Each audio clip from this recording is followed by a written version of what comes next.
known BJ for about 22 years, I guess. We both go to the same church, St. Teresa Little Flower here in Kansas City.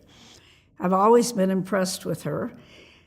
She is in charge of our emergency assistance and our pantry. And she's just a loving, kind person, at heart. I was minding my own business, and then Sister Helen Flemington, Sister of St. Joseph, said, "Would you like this position?" Because the other Sister of St. Joseph that was running the emergency assistance department was going to another position, so she invited me to St. Teresa. BJ never points to herself. She's very humble. She does so many things, and she's such a wonderful human being. I think to myself sometimes, God knew what God was doing, because I'm a very introverted person, and so I wouldn't be out meeting people or doing things if it wasn't for this job. We are in a neighborhood where there are lots of people, as there are in many neighborhoods, that need assistance. Emergency assistance is with electricity, meds, paying the rent, that type of thing. They're coming in stressed, so you have to be the rock, the anchor for them. So that's what I try and be. I try to be the calmness because they need the calmness. I know she interacts with the other people that do the same job in the other parts of the neighborhood. We can work together as agencies, so if someone needs $200 to keep their utility on, I can only afford $100, so I know I can call another agency for another $100. She's a very spiritual woman and very prayerful.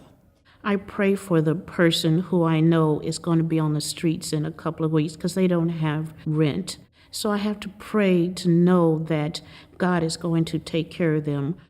In our world today, there are many distinctions, whether it be male or female, different races, different religions, sexual orientation, everything. And basically, it is to love each person, as the child of God. I just think of all people as God's people, and you just work with anybody who walks through the door. Sometimes they're difficult people to work with, but you work with anybody who walks through the door, no matter who they are, without distinction. So the charism kind of already was there for me, and I didn't know that there was a time when you didn't work with anybody who walked through the door. I know that she attends quite a few meetings and is somebody that speaks up about social justice and caring for the dear neighbor.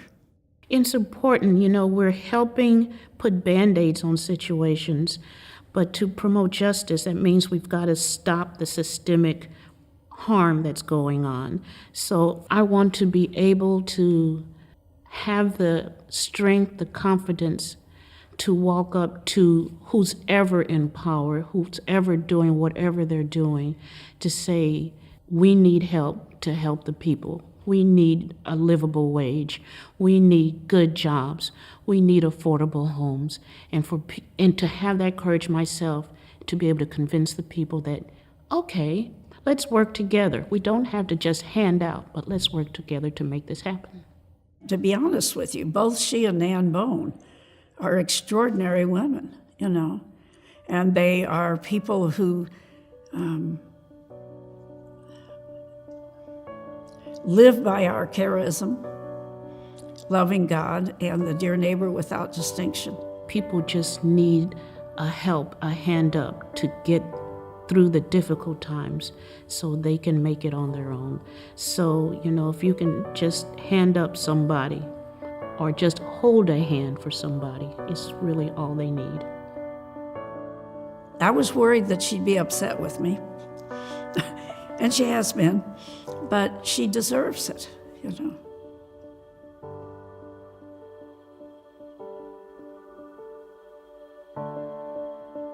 I really believe that Nan shows generosity every day through this tremendous, authentic spirit of joy. Well, first, she's personable, okay?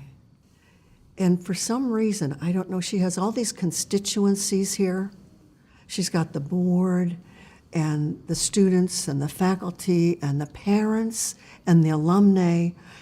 And somehow she has the ability to relate to all of them.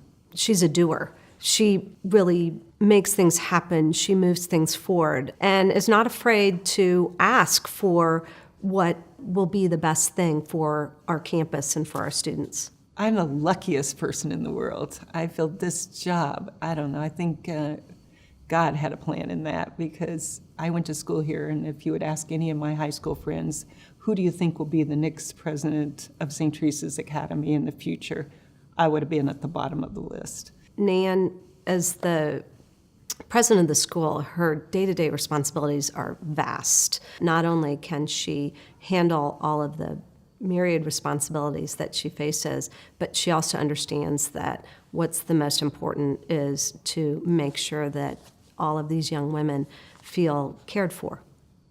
You hear a lot here about the dear neighbor, because that's neighbor with neighbor and neighbor with God without distinction. She implements that at St. Teresa's by inviting panel discussions, people to come in and talk about the most important issues to women today.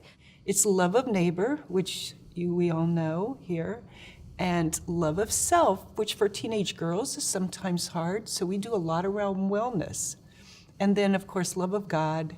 And the last one, and really they're in no order here, but the last one is love of the Mother Earth. So the sisters were the first environmentalists, so think about that. And that is so important for our girls here. They are young environmentalists already.